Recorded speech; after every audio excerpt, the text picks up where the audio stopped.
O Brasil é o país com o maior número de homicídios no mundo, segundo as estatísticas da ONU. São aproximadamente 40 mil mortes por ano, e a imensa maioria ocorre entre jovens de 15 a 25 anos. É evidente que essa realidade tem um enorme impacto nas escolas públicas.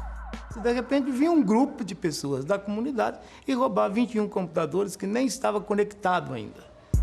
A Escola Pública Presidente Campos Sales atende a comunidade de Heliópolis, uma das maiores favelas da América Latina. E em meio a um território de extrema violência, em vez da escola se isolar atrás de muros e grades, ela fez o contrário, se abriu e resolveu ouvir a comunidade.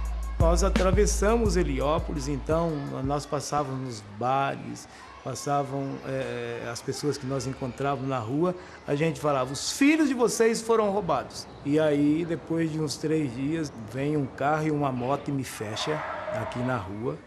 Fiquei meio preocupado, porque eu estava atrás dos computadores, né? Ninguém faz isso. E aí, o rapaz do carro tirou a cabeça para fora, falou, ô, Sobrais, é sobre o barato dos computadores, nós vamos devolver todos e queremos a autorização do senhor para devolver na comunidade, que a gente tem medo de devolver lá, a polícia passar. E aí a gente vai ter problema.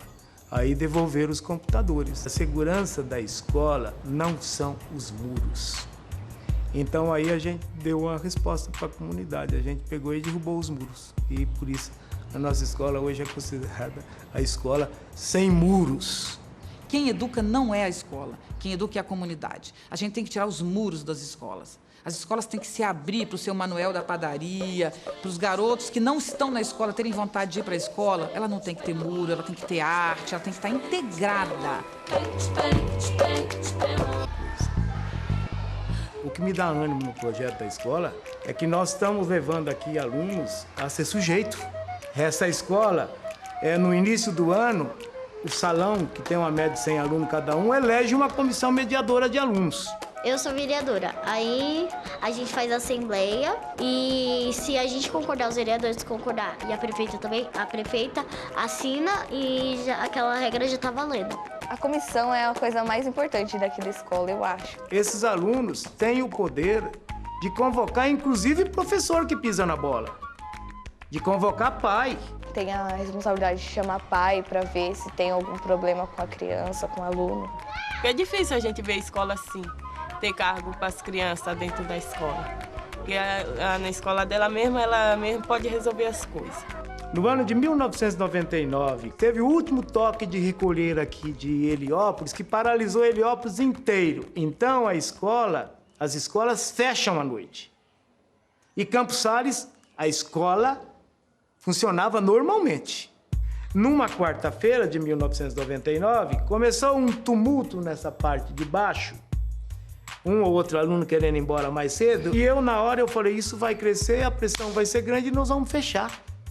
E não podia fechar. Aí eu pedi para 2 pessoas ir rápido, pedi para todo mundo de lá de cima descer. Uns 400 alunos. E aí eu fui, botei um banquinho lá no meio e eu falei 50 minutos. Sabe quando você fala tudo, sem censura? Eu falei tudo e terminei assim. Portanto, em nome da nossa história, do nosso projeto, vocês vão voltar, porque nessa escola a aula vai ser normal. Porque quem manda aqui somos nós. Eu e vocês. Não são traficantes, não.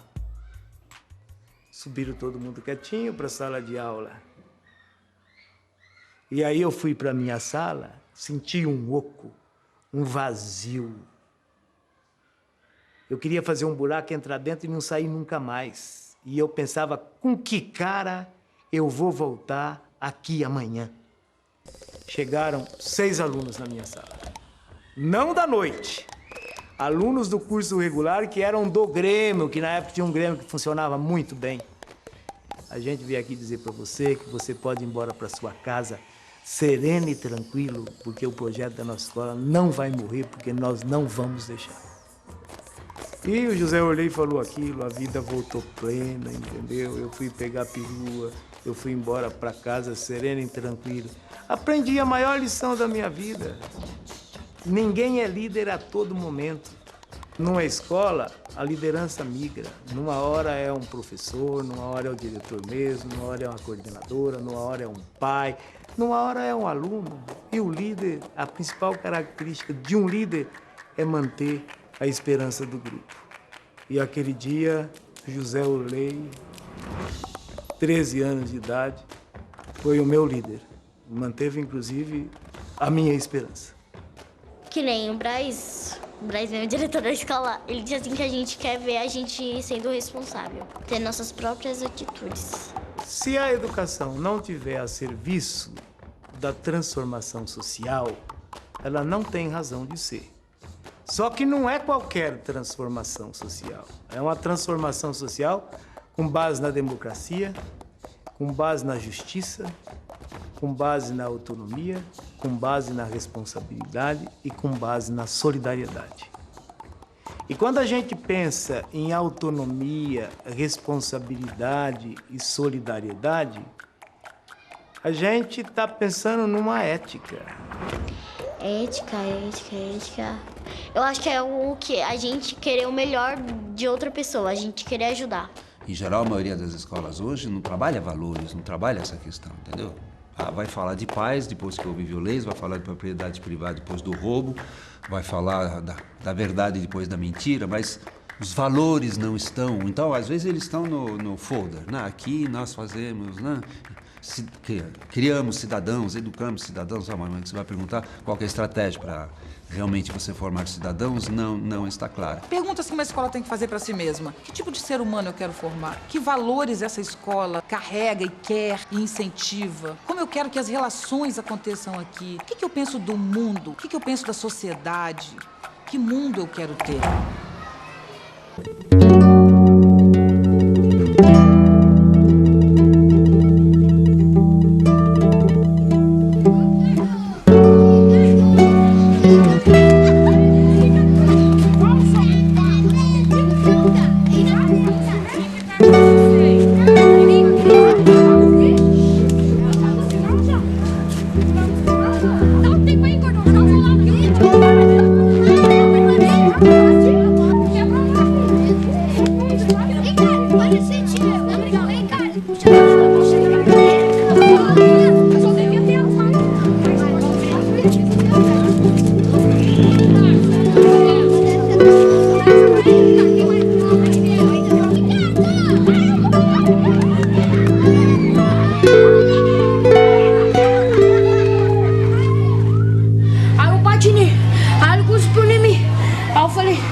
Aí ele pegou e deixou com o João. Aí eu falei assim, depois você vai ver o cuspi com você. Aí depois ele e o João apareceu ali com uma vara pra me bater. Aí eu peguei e fiquei parado. Ele ficou lá com a vara assim pra me bater. Eu peguei e devolvi o que ele fez comigo. Não, você cuspiu e o problema resolveu. Foi resolvido?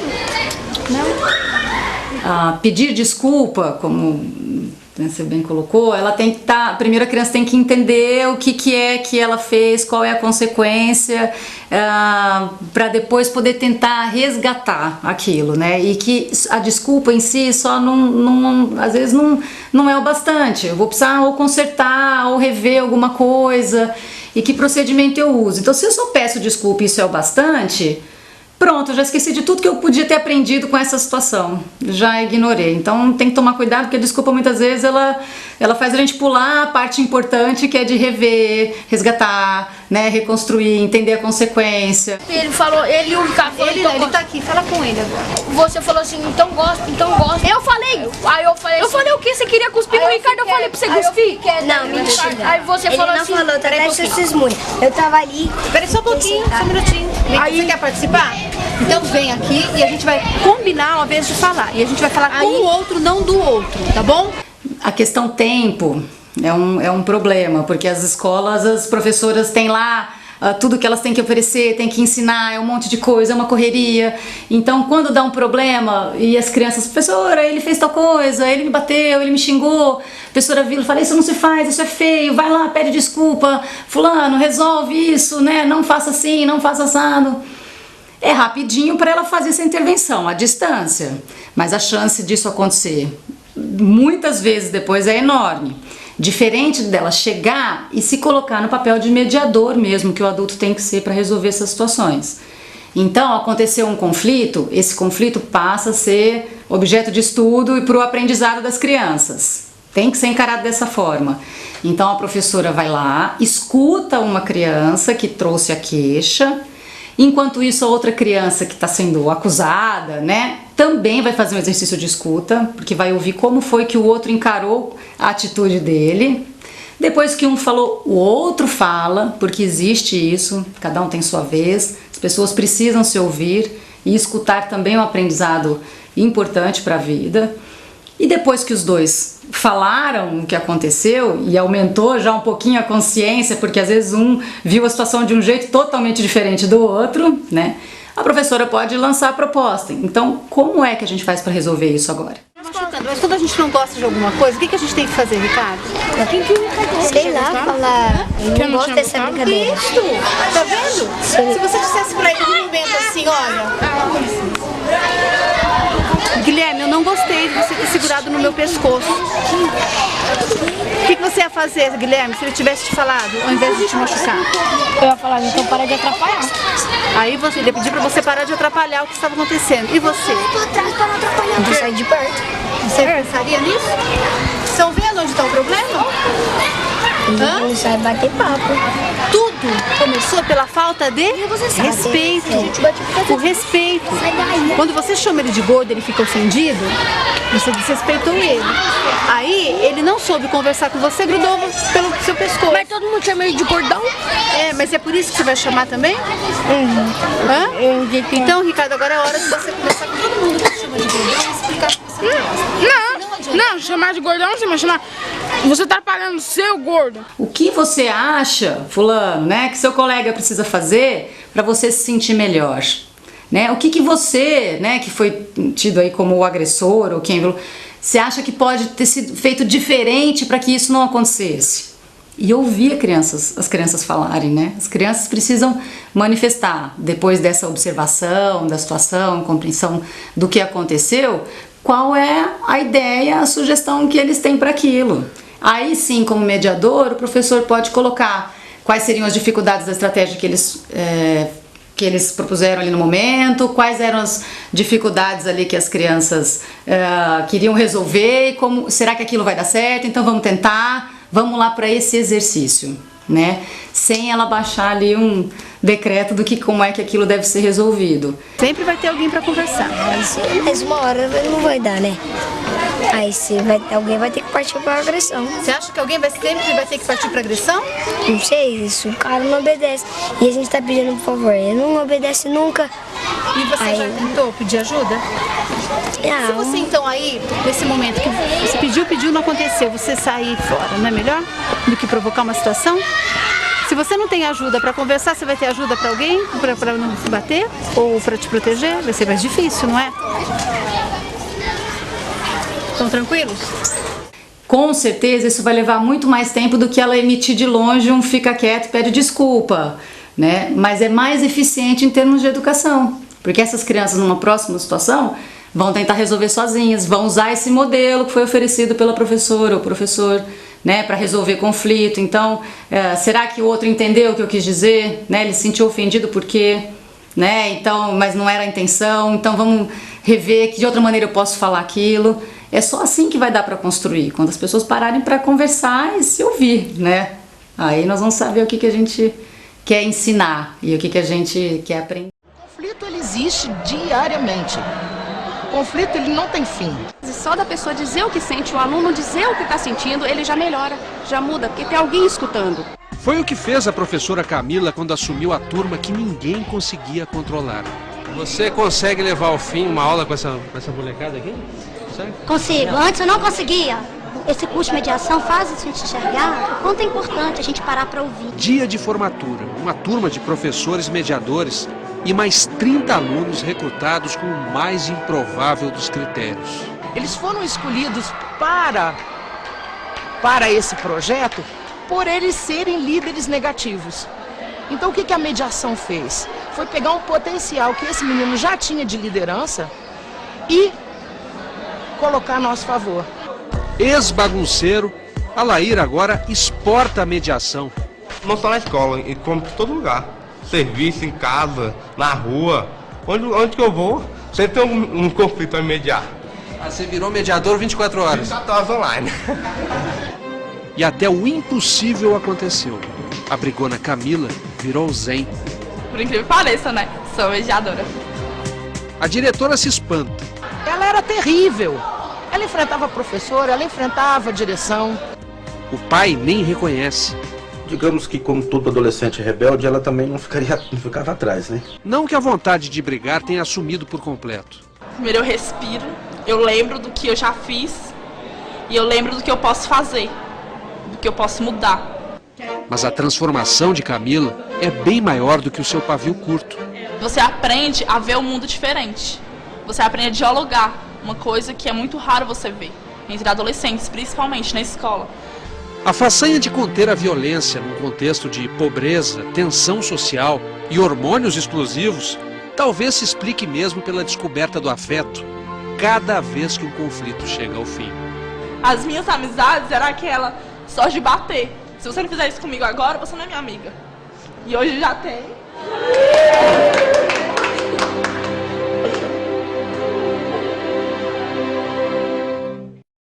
O conflito pertence aos envolvidos, porque eles precisam operar em termos de sentimento, pontos de vista, soluções. Essa operação é que vai gerar aprendizagem. Cada vez que um professor resolve o conflito, fala por uma criança, ele está impedindo uma atividade que deve ocorrer no interior do sujeito ao pensar sobre o problema que ele está causando. Então, é muito comum, quando uma criança empurra a outra, ou estão brigando por causa de um balanço, ou os dois querem usar um computador, de um professor chegar e falar assim, bom, você balança 10 vezes, ele 10 vezes. A gente divide o computador, você usa assim, ele usa assado. O professor faz isso muito bem intencionado. Ele resolve o problema da rifa, que é como dividir rifa, e sempre quando ele faz esse problema, ele impede o processo operativo que ocorre dentro do sujeito. E isso que é o promotor do desenvolvimento. Permita que o sujeito descreva o conflito e permita que ele pense sobre isso. Então você vai descrever, nós temos um problema aqui, 2 crianças e um único balanço. Como nós vamos resolver? Ou no caso do computador, olha, vocês estão brigando por causa do uso de um computador. Que maneira que a gente vai poder utilizar o computador de tal forma que todo mundo fique satisfeito e sem agressões? É fundamental que num conflito você não tire, mas legitime as regras. O problema está aqui, mas vocês não podem bater para resolver isso. Nós vamos encontrar uma outra maneira de resolver. E aí, as crianças, elas vão ser unilaterais na resolução. Elas vão dizer, eu peguei primeiro, eu preciso mais do computador. Porque sempre a solução, inicialmente, ela é buscada garantir o meu interesse. Eles não coordenam com a necessidade do outro. Por isso que é muito importante que o educador faça intervenções que busque, auxiliem na coordenação sem fazer por elas. Então, quando ele diz assim, não, essa solução será que é boa igualmente para os dois? Alguém tem uma ideia diferente para resolver esse problema? Veja, não é uma ideia melhor, é uma ideia diferente que dê mais conta de atender os envolvidos no problema.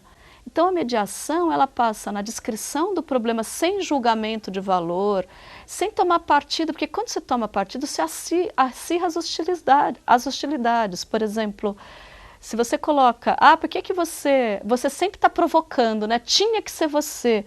Imediatamente o outro é o coitado. Do mesmo jeito que quando você usa um outro para elogiar como exemplo, por que você não faz como a fulana que resolve? Você joga um contra o outro. A mediação de um conflito é descrever sem julgar e colocar como é que você se sentiu diante daquilo. Que outra maneira você teria para resolver isso? Olha, você está ouvindo o que ele está dizendo? Como é que você se sentiu quando ele fez tal coisa? Que outra forma você poderia ter feito? Como nós vamos resolver isso a partir de agora?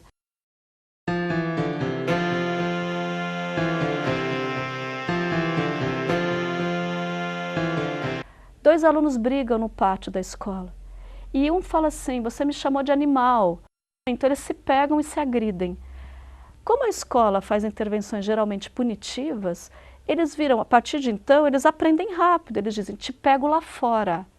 As crianças jovens estão conosco desde pequenininho e eles ainda não aprenderam a trabalhar com ideias divergentes, com perspectivas divergentes diante de um problema. Eles não aprenderam a expressar os seus sentimentos sem violência. Eles não aprenderam a resolver os seus conflitos por diálogo. E quando eles batem lá fora, nós dizemos assim da escola, eu não tenho nada com isso, aconteceu fora do muro da escola. Eles ainda resolvem de maneira violenta. Nós temos sim, porque a aprendizagem no sentido positivo, não está ocorrendo, a aprendizagem dos valores não está ocorrendo. O uso de punições a longo prazo formam pessoas que têm determinadas características. São pessoas que aprendem a mentir para se safar das situações. E elas mentem, você acredita piamente, porque elas mentem assim de uma maneira tão clara, porque elas aprenderam que quando elas falam verdade, elas se dão mal. Outra consequência a longo prazo do uso de punição é o que é chamado custo-benefício. O custo-benefício é quando você calcula o preço que você vai pagar para ter a ação. Outro dia nós fomos numa escola e tinha um menininho sentado, pensando no que ele fez. E eu falei assim, mas o que você está fazendo sentado? Ele falou, eu acabei de dar um murro na Amanda e ela foi conversar com a professora. Então, como ela vai me mandar pensar, eu já estou aqui pensando. Veja, em nenhum momento na fala dele, ele está analisando o problema de ter agredido. Ele só está pensando assim, eu bato, vou pensar, então eu já penso, paguei o débito, estou livre para agir de novo.